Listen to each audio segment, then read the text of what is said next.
Pourquoi dit-on d'une viande presque crue qu'elle est bleue? Parce qu'une viande crue peut avoir des reflets bleuâtres. Il y a en effet dans une viande, lorsqu'elle n'est pas cuite, une molécule spécifique qui lui donne cette couleur caractéristique. Mais assez parlé chimie, nous ne sommes pas là pour ça. Si vous n'êtes pas un bleu, vous devez savoir que dans cette série, on parle étymologie. Tiens, être un bleu. Pourquoi dit-on d'un novice qu'il est un bleu? Comme souvent, c'est la faute à l'armée. On raconte en effet qu'au début du XIXe siècle, les jeunes recrues portaient un uniforme bleu. Mais revenons au cœur du sujet. Qui chercherait le mot bleu découvrirait qu'il vient du mot blanc. Aussi incroyable que cela puisse paraître, le bleu n'existait pas dans l'Antiquité.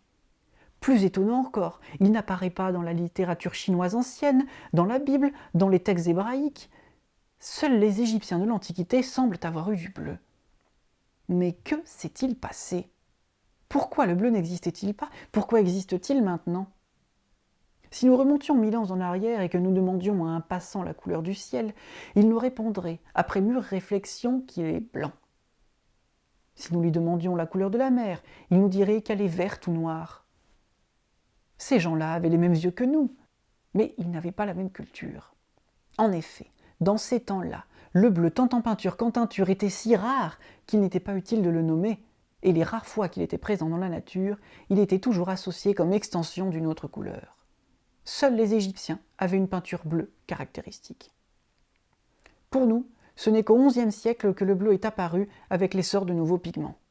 Et ce n'est qu'au XVe siècle que la mer est devenue bleue.